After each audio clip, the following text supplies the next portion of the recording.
الحمد لله نحمده ونستعينه ونستغفره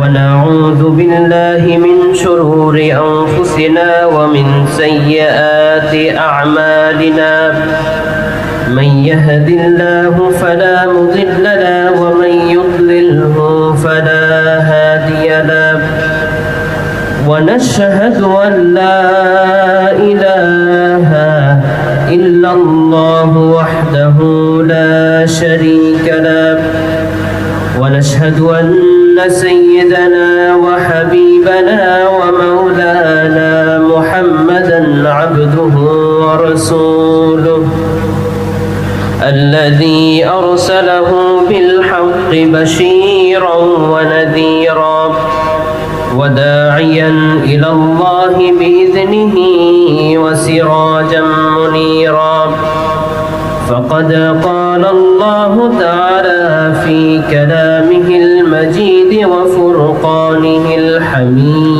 الحميد أعوذ بالله من الشيطان الرجيم بسم الله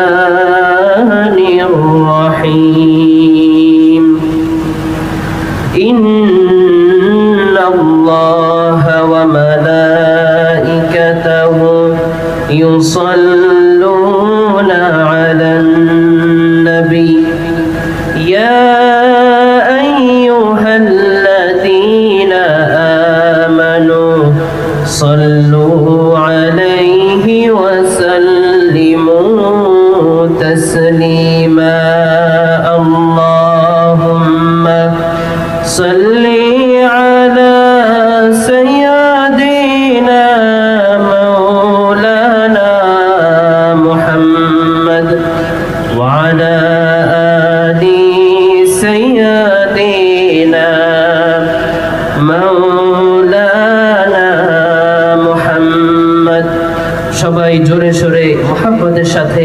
প্রাণ খুলে জবান ছেড়ে দিয়ে সকলেই সমস্যারে করুন আল্লাহুম্মা সাল্লি আলা সাইয়্যিদিনা মাওলানা মুহাম্মদ ওয়া আলা আলি সাইয়্যিদিনা মাওলানা محمد بلغ العلا بكماله كشف الدجى بجماله حسنت جميع خصاله صلوا عليه وآله আরবের বুকে মক্কার পরে আমিনার যেথায় ঘর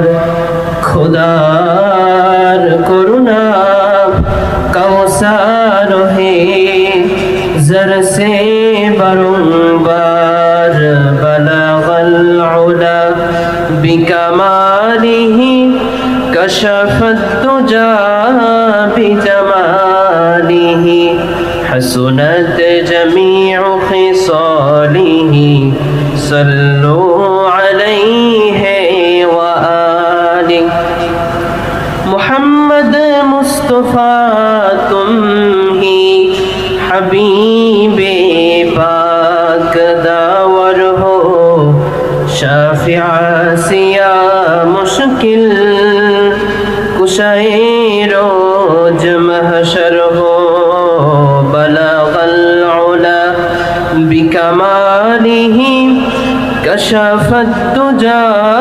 بجماله حسنت جميع خصاله صلوا عليه وآله اللهم آمين ربنا ظلمنا أنفسنا وإن لم تغفر لنا وترحمنا لنكونن من الخاسرين رب العالمين প্রথম আন্তর্জাতিক কিরাত ও কোরআন সম্মেলন 2026 উক্ত অনুষ্ঠানে কয়েকবার দুরূদ ও সালাম পড়ে তোমার দরবারে হাত তুলেছি।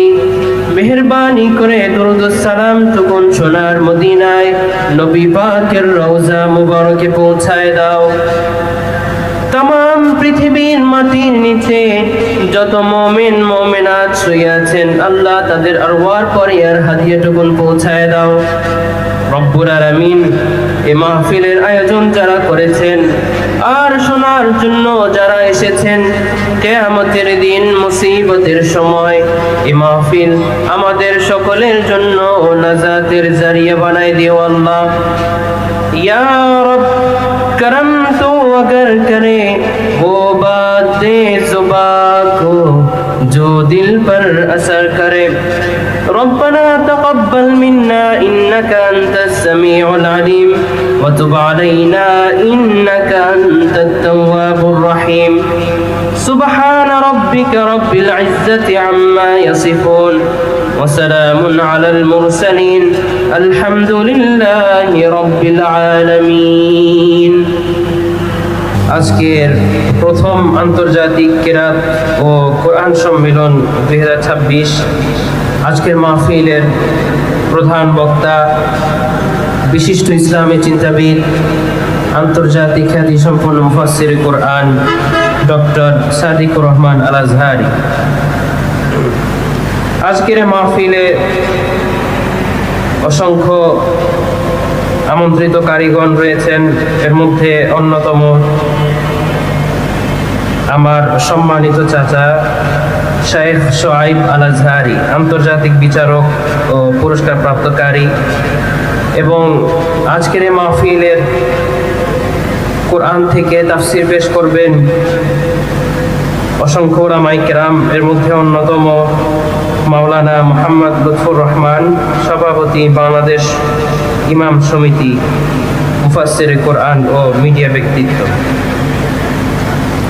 হাজারাত উলামায়ে কেরাম, মাশায়েখে ইযম, সম্মানিত মুসল্লিয়ানি কেরাম, আমার দিনদার ইমানদার ইসলাম প্রিয় কোরআন প্রিয় দিন দরদি মুসলমান ভাইরা, পর্দার আড়ালে আমার সম্মানিতা শ্রদ্ধেয়া মা এবং বোনেরা, আসসালামু আলাইকুম ওয়া রাহমাতুল্লাহি তাআলা ওয়া বারাকাতুহু। আমরা মহান আল্লাহ সুবহানাহু ওয়া তাআলার দরবারে লাখো কোটি সুজুদ পেশ করছি, শুকরিয়া জ্ঞাপন করছি যে আল্লাহ তাবারক ওয়া তাআলা আমাদেরকে আজকের এই এত সুন্দর একটি আয়োজনে কিরাত ও কোরআন সম্মেলনে আসার বসার তৌফিক যে মনিব, যে মালিক, যে রব আমাদেরকে দান করলেন, সে মালিকের আলী শানে শুকরিয়া আদায় করছি, কালেমাতুর শুকর আদায় করছি। আমরা সকলেই মহাব্বতের সাথে পড়ছি আলহামদুলিল্লাহ। সকলেই জোরে সোরে মহাব্বতের সাথে প্রাণ খুলে জবান ছেড়ে দিয়ে সকলেই বলুন আলহামদুলিল্লাহ। সকলেই বলুন রব্বানা লাকাল হামদ হামদান কাসীরান তাইয়িবান মুবারাকান ফীহি ইয়া রাব্বি লাকাল হামদু কামা ইয়ানবাগি লিজালালি ওয়াজহিকা ওয়া আযীমি সুলতানিকা। আমরা দুরূদ ও সালাম পাঠ করব মহান আল্লাহ সুবহানাহু ওয়া তাআলার শ্রেষ্ঠ নবী, যিনি সৃষ্টির শ্রেষ্ঠ এবং প্রধান আকর্ষণ, বিশ্ব সভার সভাপতি, সমস্ত নবী রাসূলগণের মাথার মুকুট, শামসুল হিদায়াহ, বদরুদ্দুজা, সাইয়্যিদুস সাকালাইন, ইমামুল মুরসালিন, খাতামুন নবিয়্যিন, শাহনশাহ-ই রিসালাত, নবিয়ুল আম্বিয়া, সরকারে দো জাহা, সুলতানুল মদিনা, হুজুরে আকরাম, নূরে মুজাসসাম, নূরুন আলা নূর, সাইয়্যিদিনা হাবিবিনা শাফিঈনা মাওলানা মুহাম্মদ সাল্লাল্লাহু আলাইহি ওয়াসাল্লামের উপরে সকলে পড়ুন আপনারা আমার সাথে। আসসালাতু ওয়াসসালামু আলাইকা ইয়া রাসূলুল্লাহ, আসসালাতু ওয়াসসালামু আলাইকা ইয়া হাবিবাল্লাহ, আসসালাতু ওয়াসসালামু আলাইকা ইয়া সাইয়্যিদাল মুরসালিন, আসসালাতু ওয়াসসালামু আলাইকা ইয়া রাহমাতাল লিল আলামিন। সকলেই বলুন আলহামদুলিল্লাহ। আসলে সময় খুবই সংক্ষিপ্ত, নামাজের সময় প্রায় ঘনিয়ে এসেছে, তো এত সংক্ষিপ্ত সময় কি বলবো আসলে। সম্মানিত ভাই সব, আপনারা আজকে এই কোরআনের মাহফিলে এসেছেন কোরআনের তেলাওয়াত শুনতে, কোরআন থেকে কিছু আলোচনা শুনতে। কোরআনের আলোচনা শুনতে আপনারা সকলেই ছুটে এসেছেন। আজকে গোটা পৃথিবীর বুকে মানুষের জন্য একমাত্র শান্তির কিতাব, একমাত্র পথ চলার দিশা, একমাত্র হিদায়াতের কিতাব কোরআনে কারীম, কোরআনে মাজিদ। পৃথিবীর জন্মকাল থেকে নিয়ে এ পর্যন্ত শোষক শোষিতের দ্বন্দ্ব নয়, দ্বন্দ্ব শ্রমিক আর মালিকের নয়। পৃথিবীর জন্মকাল থেকে নিয়ে এ পর্যন্ত যে সংগ্রাম আর দ্বন্দ্ব চলছে, সেই সংঘাত দ্বন্দ্ব হচ্ছে সত্য আর মিথ্যার, হক আর বাতিলের দ্বন্দ্বই চিরন্তন, ঠিক কিনা? পৃথিবীতে আল্লাহর খেলাফতকে, কোরআনের রাজকে, আল্লাহর দেয়া বিধানকে দুনিয়ার বুক থেকে মুছে ফেলার জন্য শয়তান হয়েছে বদ্ধপরিকর। সেই সাথে শয়তানের চেলারা আবহমান কাল থেকে শুরু করে পৃথিবীর বুক থেকে এই কোরআনে কারীমকে, ইসলামকে মিটিয়ে দেওয়ার জন্য রয়েছে তৎপর। রয়েছে আল্লাহর আসমানি কিতাবগুলোকে দুনিয়ার বুক থেকে মুছে ফেলার জন্য সর্বাত্মক প্রচেষ্টা তারা চালিয়েছে অতীতে, চালাচ্ছে বর্তমানে। এই ষড়যন্ত্র চলতে থাকবে কিয়ামত পর্যন্ত। এই হাজারো ষড়যন্ত্রের মধ্য দিয়ে ষড়যন্ত্রের সমস্ত জালকে ছিন্ন করে কোরআনে কারীমের ৭০০ বাণী, কোরআনে কারীমের আওয়াজ বুলন্দ হচ্ছে। পৃথিবীর নির্যাতিত মানবতার মুখে হাসি ফোটাবার ক্ষমতা রাখে কেবলমাত্র কোরআন, শুধুমাত্র কোরআন, একমাত্র কোরআন। গোটা পৃথিবীর সমস্ত মানবতার জন্য, মানবতার মুক্তির পথ কোরআন আর সুন্নাহ। এই দুটি জিনিসই পারে মানুষের মুখে হাসি ফোটাতে, মানুষকে মুক্তির পথ খুঁজে দিতে। সেই পথের অনুসরণ করার জন্য আজ পৃথিবী জুড়ে চলছে সত্যিকারের কোরআনের খাদেমদের সংগ্রাম, আর চলছে পৃথিবীর জালেমদের পক্ষ থেকে ইসলামের বিরুদ্ধে চূড়ান্ত ষড়যন্ত্র। জোরে বলেন ঠিক কিনা? এই ষড়যন্ত্রের অংশ হিসাবে আজ সারা দুনিয়ায় মুসলমানদের উপরে চরম নির্যাতন শুরু হয়েছে। এই নির্যাতনের শিকার হয়েছে আলজেরিয়া, নির্যাতনের শিকার হয়েছে বসনিয়া, নির্যাতনের শিকার হয়েছে ফিলিপিন, নির্যাতনের শিকার হচ্ছে ফিলিস্তিন। আপনারা সকলেই জানেন দীর্ঘ কত বছর ধরে এই ফিলিস্তিনে পৃথিবীর সবচেয়ে বড় সন্ত্রাসী ইসরায়েল তারা আক্রমণ করে, ফিলিস্তিনি ভাই বোনদের উপর আক্রমণ করে কি অবস্থা করেছে আপনারা সকলেই জানেন। গোটা পৃথিবীর এই অসহনীয় দুরবস্থা থেকে মানুষের বাঁচার উপায় কি আপনারা যদি আমার কাছে প্রশ্ন করেন, আমি বলবো ব্যক্তি, পরিবার, সমাজ এবং রাষ্ট্রে ইসলাম প্রতিষ্ঠার কোনো বিকল্প নাই। সময় আসলে খুবই সংক্ষিপ্ত, তো শেষ করে দিতে হচ্ছে। তো আমার বন্ধুগণ, গোটা পৃথিবী জুড়ে মুসলমানদের এই কঠিন নির্যাতন চলছে। সেই নির্যাতনের মুহূর্তে, এই প্রেক্ষাপটে আমরা বিশ্বাস করি বর্তমান এই অশান্ত যুদ্ধ বিক্ষুব্ধ এই পৃথিবীর বুকে শান্তি ফিরিয়ে আনতে পারে একমাত্র কোরআন। কোরআনের রাজ, কোরআনের আইন প্রতিষ্ঠার মাধ্যমেই সমাজে, দেশে, রাষ্ট্রে সব জায়গায় শান্তি ফিরিয়ে আনা সম্ভব। আল্লাহ তাআলা আমাদের সবাইকে কথাগুলো বোঝার ও আমল করার তৌফিক দান করুন। ওয়া আখিরু দাওয়ানা আলহামদুলিল্লাহি রাব্বিল আলামিন। আসসালামু আলাইকুম ওয়া রাহমাতুল্লাহি ওয়া বারাকাতুহু।